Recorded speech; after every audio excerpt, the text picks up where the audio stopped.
Hello everyone and welcome to my YouTube channel. तो आज के फिजिक्स क्लास में मैं कंटिन्यू करूंगा चैप्टर जो हमने शुरू किया था रे ऑप्टिक्स का, उसका आज पार्ट 2 है।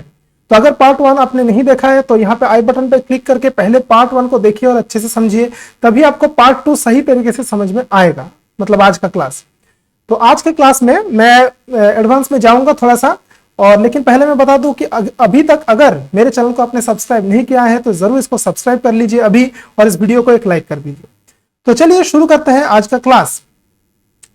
तो देखो, पिछले क्लास में मैंने बताया था कि जो स्फेरिकल मिरर्स है उसका जियोमेट्री कैसा है, फोकल लेंथ किसको कहा जाता है, और जो है रेडियस ऑफ कर्वेचर किसको कहा जाता है, ये सब के बारे में मैंने बताया था। आज बताऊंगा कि एक स्फेरिकल जो मिरर है वो इमेज कैसे फॉर्म करता है।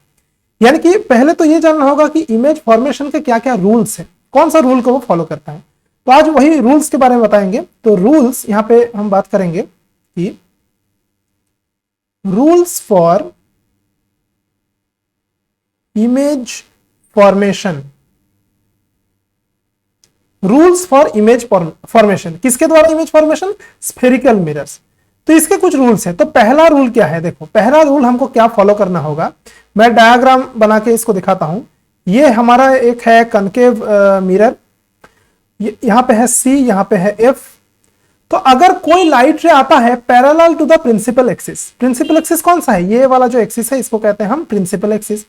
इसके साथ अगर पैरेलल में कोई भी रे आता है तो वो आफ्टर रिफ्लेक्शन किधर से जाएगा? वो हमेशा जाएगा टूवर्ड्स द फोकस, इस तरह से, है ना। कोई भी पैरेलल अगर रे आता है प्रिंसिपल एक्सिस के, हमेशा वो फोकस के थ्रू ही जाएगा। ये जो फोकस पॉइंट है इसके थ्रू ही जाएगा। ये हो गया पहला रूल।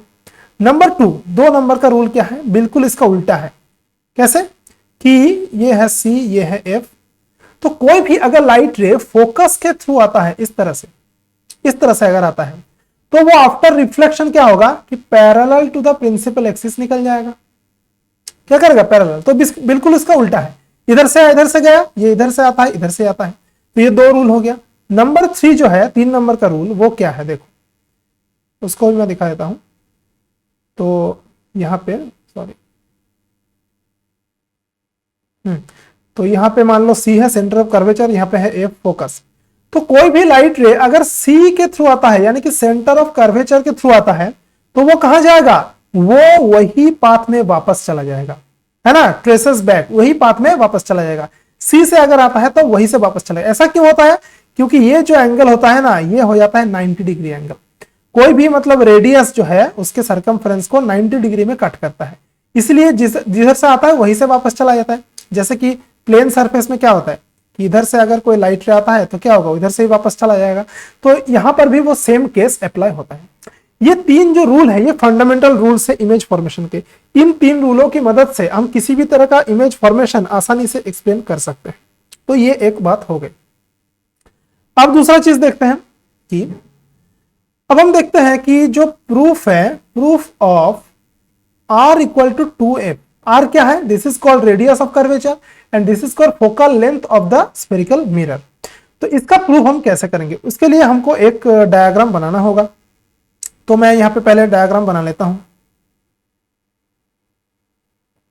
तो ये हमारा हो गया एक कनकेव मिरर। देखो, कनकेव मिरर में जो मतलब कि डायग्राम्स है वो मतलब दिखने में आसान लगता है, इसलिए बनाते हैं।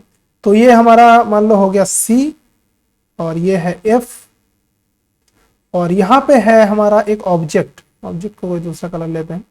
तो ये हमारा है, ये ऑब्जेक्ट हमारा है, ठीक है। अब यहां पे देखो, 2 लाइट रे यहां पे हम लेंगे। एक लाइट रे देखो पहले तो यहां से निकलेगा और parallel to the principal axis ऐसे निकलेगा। तो ये कहां होके जाएगा? फोकस होके जाएगा, इस तरह से फोकस होके निकला, ठीक है। और एक जो निकलेगा वो निकलेगा सेंटर ऑफ कर्वेचर से, है ना। तो सेंटर ऑफ कर्वेचर से ये निकलेगा एक लाइट रे। तो उसके बारे में अभी बाद में करते हैं। तो पहले एक लाइट रे मैंने ऐसे करके लिया, ठीक है। अब देखो, यहां से अगर सेंटर से यहां पे अगर हम एक लाइन ऐसे ड्रॉ करें तो ये नॉर्मल मतलब इसके है, इसके ऊपर ये नॉर्मल है। तो देखो, जो लॉज ऑफ रिफ्लेक्शन है वो हर जगह फॉलो होता है, तो यहां भी होगा, बिल्कुल होगा। यहां पे एक चीज मैं और बता दूं कि ये जो पहले मैंने बताया कि ये जो 3 रूल है, इसमें अगर एक रूल और मैं और ऐड कर देता हूं, 4 नंबर रूल, इसको भी मतलब रूल कहा जा सकता है कि कोई भी लाइट रे, मतलब मान लो ये है पोल, ये क्या है, pole of the mirror P. तो मान लो एक लाइट रे इस पोल पे ऐसे आता है, पोल क्या कहीं पे भी ये गिरे, तो वो लॉज ऑफ रिफ्लेक्शन को हमेशा फॉलो करेगा। यानी कि ये जो एंगल होगा, ये अगर थीटा होता है तो ये एंगल भी थीटा होगा। ऐसे किसी भी रिफ्लेक्शन में ये वैलिड है, तो यहां पर भी वैलिड है, तो ये इसमें एक्स्ट्रा ऐड हम कर सकते हैं। चलो, तो यहां पे देखो, अगर मान लेते हैं कि ये जो एंगल है ये थीटा है, तो ये भी क्या होगा, ये भी थीटा होगा। और यहां पे देखो, जरा ध्यान से देखो, ये देखो यहां से फिर यहां ऐसे जेड की तरह हो रहा है ना, इस तरह से, तो ये जो एंगल पूरा है कितना है, 2 थीटा।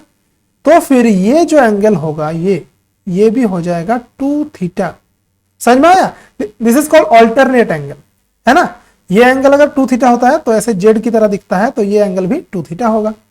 तो चलो इस जो है इसको एक नाम देते हैं, इस ऑब्जेक्ट को मान लो इसका नाम देते हैं ए बी, ठीक है, इसका ऑब्जेक्ट। अब देखो इस पे इसको मान लो एम नाम देते हैं, इस पॉइंट को एम नाम दिया, और यहां से अगर हम एक नॉर्मल ड्रॉ करें इस तरह से, और इसको हमने डी नाम दिया, डी, ठीक है। और ये तो है pole of the mirror P, हम तो जानते ही है ये जो पॉइंट है पी। तो डी और पी बेसिकली बहुत नियर है, तो पहले हम डी को लेके थोड़ा सा कैलकुलेशन करते हैं। तो देखो, तो पहले तो हम देखो यहां पे क्या करेंगे कि 2 चीज हमको निकालना होगा। ये जो प्रूफ है, इस प्रूफ को करने के लिए 2 चीज हमको निकालना होगा। वो क्या है, एक है हमारा tan थीटा, और ये एक है tan 2 थीटा। इन दोनों को हमको निकालना होगा। देखो कैसे निकालेंगे हम लोग। तो tan थीटा कैसे निकलेगा, देखो यहां पे ये जो एंगल होगा ना, ये एंगल भी थीटा होगा, क्योंकि देखो इसके साथ ये ऑल्टरनेट एंगल होता है। देखो इस तरह से ये गया, ये हुआ, और ये है ना, तो ये अगर एंगल थीटा होता है तो ये भी थीटा होगा, ठीक है। तो ये एंगल थीटा है, तो tan थीटा कितना हो जाएगा, वो tan थीटा हम जानते हैं कि परपेंडिकुलर बाय बेस होता है।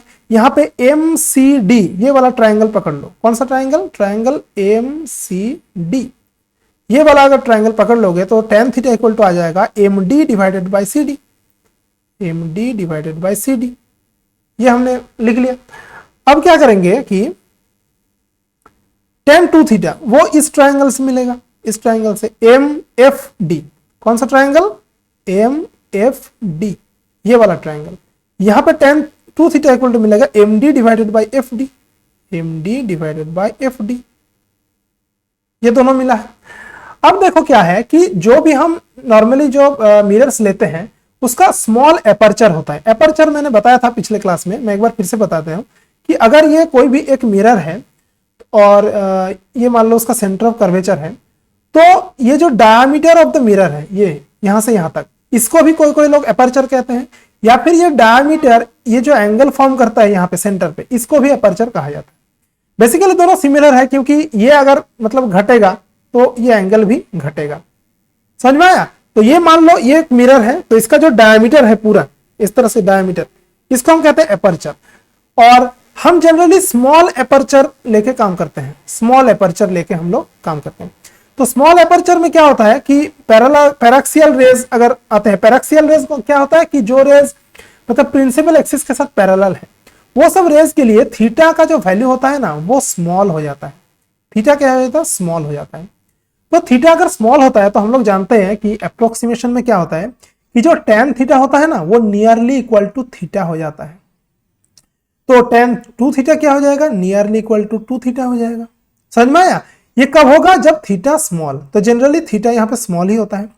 तो अगर ये हो जाता है कि थीटा और ये 2 थीटा अगर हो जाता है, तो हम क्या लिख सकते हैं, इन दोनों को अगर हम कंपेयर करें तो देखो क्या लिख सकते हैं कि,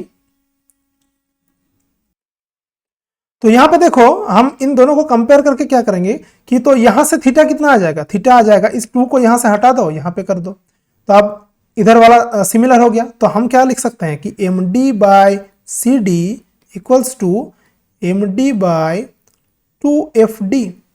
यहाँ पे MD कट गया, तो यहाँ पे क्या रह गया, यहाँ पे रह गया हमारा जो CD है, CD इसको इधर कर दो और इसको इधर कर दो, CD इक्वल टू 2FD। है ना। अब देखो यहाँ पे डी और पी ना मतलब बहुत ही नजदीक है क्योंकि स्मॉल एपर्चर का मामला है, तो हम इसको लिख सकते हैं अप्रोक्सीमेटली लिख सकते हैं कि सी पी लिख सकते हैं इक्वल टू 2 एफ पी लिख सकते हैं, ठीक है, बिकॉज डी और पी जो है बहुत नियर है। तो देखो अब जो ये जो है, देखो ये जो डिस्टेंस है सी पी क्या है, ये डिस्टेंस, इसी को तो कहते हैं आर, रेडियस ऑफ कर्वेचर। तो यानी कि हम लिख सकते हैं आर इक्वल्स टू, और ये जो एफ पी फोकस पॉइंट और जो पोल यहाँ का डिस्टेंस, ये इसको कहते हैं हम एफ मतलब कि फोकल लेंथ, और यहाँ पे 2 है तो यानी कि आर इक्वल टू हो जाता है हमारा 2f, है ना, R equal to 2f। Radius of curvature focal length का डबल होता है, तो ये इसका प्रूफ हो गया। अब हम बात करेंगे कि जो मिरर का जो फॉर्मूला है वो मतलब कैसे आता है। मिरर फॉर्मूला हम यहाँ पे उसके बारे में बात करेंगे।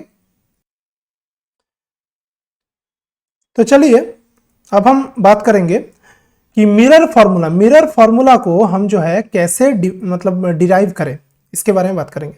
तो देखो यहाँ पे मैंने एक डायग्राम यहाँ पे ड्रॉ किया है, तो इसको जरा ध्यान से देखो।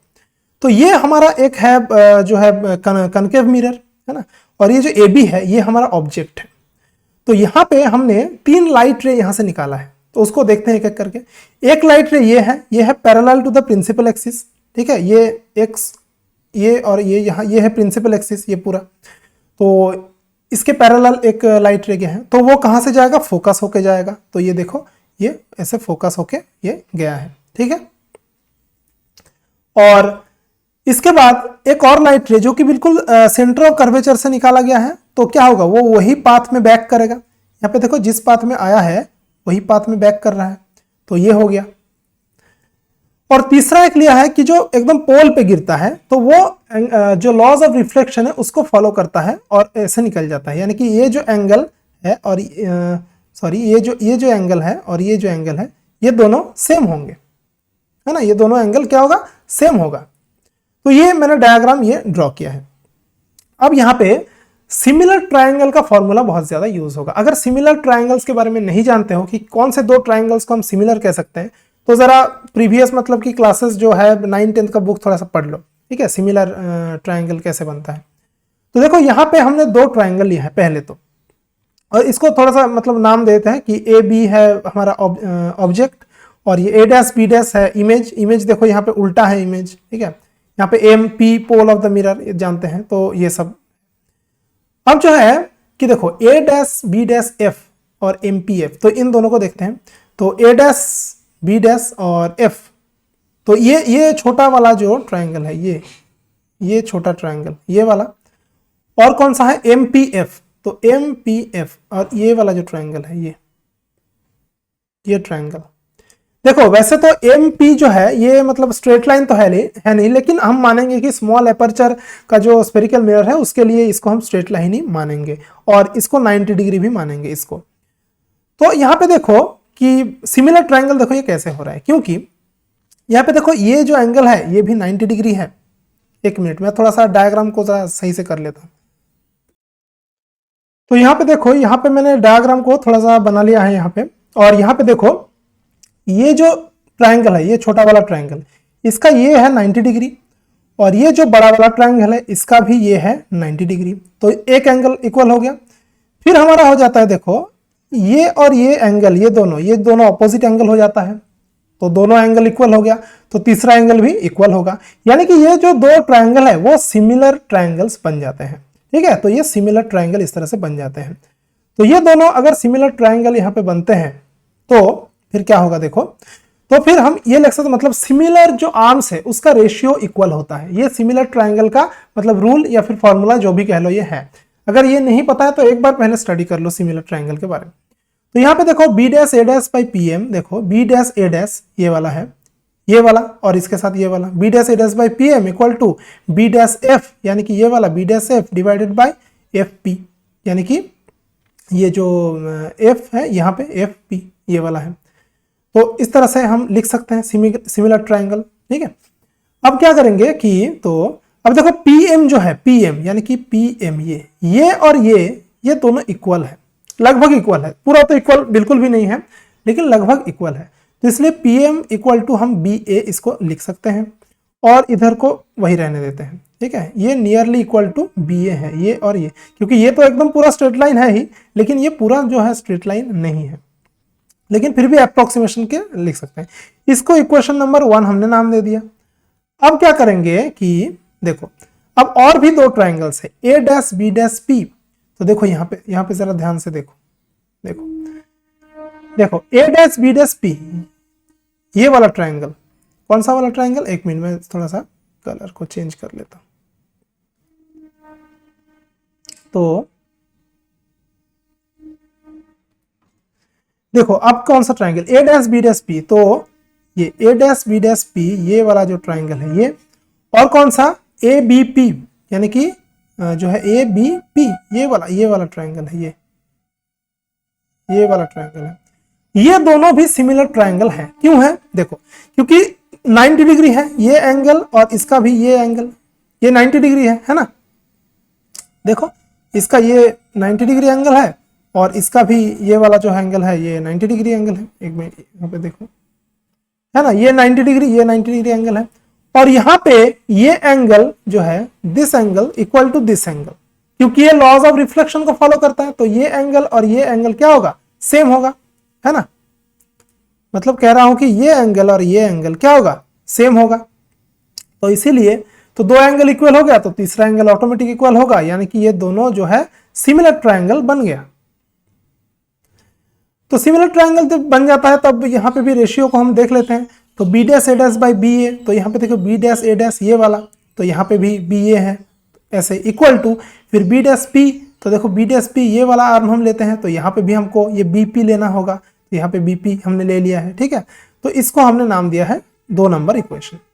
अब यहाँ पे देखो कि लेफ्ट हैंड जो 1 और 2, इसका लेफ्ट हैंड साइड देखो इक्वल है, यहाँ पे भी इतना है और यहाँ पे भी इतना है, दोनों को इक्वल कर दो तो फिर राइट हैंड साइड वो भी इक्वल हो जाएगा, यानी कि B dash F by FP ये हो जाएगा B dash P by BP।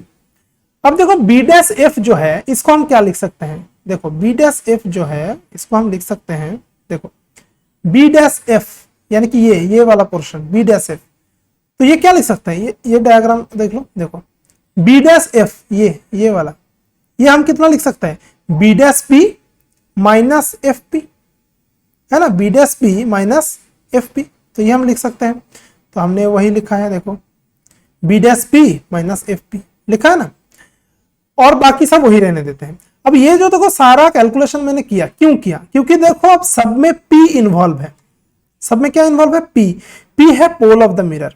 और मैंने साइन कन्वेंशन जब पढ़ाया था, पहला पार्ट 1 में जो पढ़ाया था इस चैप्टर के पिछले वीडियो में, वहां पे मैंने बताया था कि कोई भी डिस्टेंस मेजर हमेशा P से किया जाता है, यानी कि पोल ऑफ द मिरर। इसीलिए यहाँ पे सब जगह हमने P को लाया है, क्योंकि अब हम डिस्टेंस को पुट कर सकते हैं, जो भी है मतलब इमेज डिस्टेंस, ऑब्जेक्ट डिस्टेंस, सब हम पुट कर सकते हैं। तो यहां तक आ गया, ये फॉर्मूला है, इसको इक्वेशन नंबर 3 नाम दे देते हैं।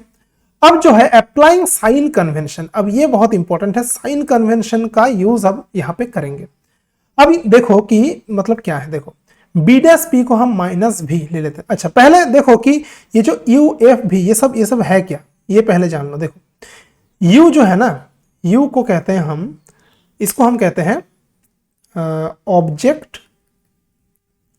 ऑब्जेक्ट डिस्टेंस, U को कहा जाता है। ऑब्जेक्ट डिस्टेंस क्या होता है कि पोल से ऑब्जेक्ट के बीच में डिस्टेंस, यानी कि यहां से यहां तक ये जो डिस्टेंस है ना, इसको कहते हैं U, ये है ऑब्जेक्ट डिस्टेंस। फिर है V को क्या कहते हैं, V को कहते हैं हम इमेज डिस्टेंस। इमेज डिस्टेंस यानी कि इमेज जहां फॉर्म हुआ, यहां पे देखो इमेज फॉर्म हुआ, तो यहां से और ये जो पोल है, तो यहां का जो डिस्टेंस है ये क्या है, ये है V। फिर F तो हम जानते हैं ये है फोकल लेंथ, और फोकल लेंथ कहां से कहां होता है, पोल से फोकस के बीच में दूरी, ये है फोकस हमारा और ये है पोल, तो ये जो दूरी है ये हो जाता है हमारा F, small f, this is called focal length. तो ये तीनों हो गया, लेकिन यहां पे हमने साइन कन्वेंशन नहीं बताया है। तो यहां पे देखो साइन कन्वेंशन के अनुसार कौन सा मतलब होगा, देखो यहां पे देख लो जरा, सॉरी देखो यहां पे क्या रहा है कि पहले B डैश P FP और BP, देखो तो बी डैश पी ये वाला डिस्टेंस, तो देखो पी से मेजर करना होगा, है ना, अकॉर्डिंग टू साइन कन्वेंशन। फिर हमको इधर से इधर आना होगा लेफ्ट साइड पे, लेकिन लाइट रे कहां से कहां जा रहा है, लेफ्ट टू राइट। हम कहां से कहां आ रहे हैं, पी टू बी, यानी कि राइट टू लेफ्ट, यानी कि इंसिडेंट राइट के ऑपोजिट में, यानी कि ये जो डिस्टेंस होगा क्या होगा, नेगेटिव होगा, ठीक है, अकॉर्डिंग टू साइन कन्वेंशन। इसलिए ये हो जाएगा माइनस वी, इसलिए यहां पे लिखा है माइनस वी। यहां पे बेसिकली देखो हर एक डिस्टेंस माइनस ही होगा, क्योंकि देखो पोल के इस साइड में कुछ डिस्टेंस है ही नहीं, जो भी डिस्टेंस है इधर है, तो यहाँ पे जो भी डिस्टेंस हम लिखेंगे वो क्या होगा, नेगेटिव में होगा। अगर इसमें हम मतलब कि कन्वेक्स कनकेव मिरर की जगह कन्वेक्स मिरर का यूज करते तो फिर पॉजिटिव में कुछ चीज आता। तो बेसिकली इस डायग्राम पे हम देखेंगे कि सारा चीज नेगेटिव में आएगा। एफ पी वो भी माइनस एफ आ रहा है और बीपी वो माइनस यू आ रहा है। मैंने यहाँ पे बता दिया कि यू भी ये सब क्या है, ठीक है। अब हम इस पे पुट कर देते हैं, ये 3 नंबर इक्वेशन पे हम लोग पुट कर देते हैं सब। तो ये सब हमने पुट कर दिया, ठीक है। और इसके बाद थोड़ा सा कैलकुलेशन करेंगे, इस यहाँ पे माइनस माइनस प्लस हो गया, है ना। और यहाँ पे इस तरह से हमने एफ से डिवाइड कर दिया, वी बाई एफ माइनस 1 इस तरह से। फिर हमने क्या किया, यहाँ पे वी से डिवाइड कर दिया लेफ्ट और राइट साइड को। तो वी से यहाँ पे डिवाइड करो तो वी कट जाता है, 1 बाई एफ रह जाता है, यहाँ माइनस 1 बाई नीचे वी आ जाएगा, यहाँ पे नीचे वी कट जाएगा, 1 बाई यू रह जाएगा। अब क्या है कि इसको इधर कर दो, इसको क्या करो इधर कर दो, तो क्या हो जाएगा 1 बाई यू प्लस 1, मतलब 1 by V plus 1 by U, और इधर रह जाएगा 1 बाई एफ। तो यही हमारा हो जाता है मिरर का फॉर्मूला, बहुत ज्यादा इंपॉर्टेंट है, ठीक है। ये हो जाता है हमारा मिरर का फॉर्मूला। इसके साथ एक और चीज भी इंपॉर्टेंट है, ये भी मैं बता देता हूं यहाँ पे कि, और इसको कहते हैं हम मिरर इक्वेशन, मिरर फॉर्मूला या मिरर इक्वेशन इसको कहा जाता है। लीनियर मैग्निफिकेशन, देखो लीनियर मैग्निफिकेशन होता क्या है, वो होता है कि basically ratio of image height to the object height, यानी कि m equal to H dash by H. H dash क्या होता है, मतलब कि इमेज का हाइट, और एच होता है ऑब्जेक्ट का हाइट। ये जो दोनों का रेशियो है इसी को कहते हैं लीनियर मैग्निफिकेशन, ठीक है। अब देखो इसका भी मतलब फॉर्मूला यहां से हम निकाल सकते हैं। तो देखो ये जो इक्वेशन नंबर 2 है उसी को मैंने दोबारा लिखा है, यहाँ पे देखो इक्वेशन नंबर 2 है, यहां से हम कैलकुलेट करेंगे लीनियर मैग्निफिकेशन को। तो देखो यहाँ पे मैंने वही इक्वेशन दोबारा लिख दिया है। अब क्या करेंगे, इस पे हम साइन कन्वेंशन अप्लाई करेंगे। तो देखो बी डैश ए डैश और बी ए, जरा ध्यान से देखो, बी डैश ए डैश और बी, देखो देखो बी डैश ए डैश, ये जो डिस्टेंस है देखो ये है प्रिंसिपल एक्सिस, है ना, ये क्या है, ये है प्रिंसिपल एक्सिस। मैंने बताया था साइन कन्वेंशन के अनुसार इसके नीचे वाला जो भी डिस्टेंस होगा नेगेटिव होगा, ऊपर वाला पॉजिटिव होगा। तो ये जो बी डैश ए डैश ये होगा नेगेटिव में, यानी कि माइनस में, और ये जो ए बी ये होगा प्लस में, ठीक है। तो इसीलिए यहां पे लिखा गया, देखो माइनस एच डैश, क्योंकि ये इमेज का मतलब हाइट है जो कि नीचे था, तो माइनस एच डैश लिखा, और यहाँ पे एच लिखा है जो कि है ऑब्जेक्ट का हाइट, यहाँ पे सिर्फ एच प्लस एच लिखा है। और यहाँ पे B dash P by B P, ये तो अभी अभी हमने कैलकुलेट किया यहाँ पे साइन कन्वेंशन के अनुसार। देखो ये बी डैश पी और ये बी पी है ना, माइनस भी और माइनस यू, तो वो मैंने लिख दिया है, ठीक है। तो ये मैंने लिख दिया यहाँ पे। तो फिर इसमें कैलकुलेशन करोगे तो एम इक्वल टू आ जाता है माइनस वी बाई। ये भी बहुत ही ज्यादा एक इंपॉर्टेंट रिलेशन है कि magnification, linear magnification of the spherical mirror ये हो जाता है माइनस वी बाई यू, ये याद रखना। तो ये दोनों चीज बहुत ज्यादा इंपॉर्टेंट है। आज के क्लास में जो भी मैंने डेरिवेशन बताया है इसको पहले अच्छे से समझो, और फिर बिना देख के मतलब घर में अच्छे से कॉपी में प्रैक्टिस करो कि बिना देख के ये जो प्रूफ है कर पा रहे हो कि नहीं है, तभी मतलब इसमें परफेक्शन आएगा। एक बार में हो सकता है नहीं हो, 2 बार 3 बार ट्राई जरूर करना। तो आज के क्लास में बहुत सारा चीज पढ़ाना हो गया, तो आज का क्लास यही रहने देते हैं। तो अगर ये वीडियो अच्छा लगा है, क्लास अच्छा लगा है, तो इस वीडियो को एक लाइक कर दो, और मेरे चैनल को जरूर सब्सक्राइब करके रखो, क्योंकि ताकि आने वाले वीडियोस की नोटिफिकेशन मिल जाए, तो नोटिफिकेशन बेल भी ऑन कर दीजिए। ओके, तो आज के लिए इतना ही। Thanks for watching my video.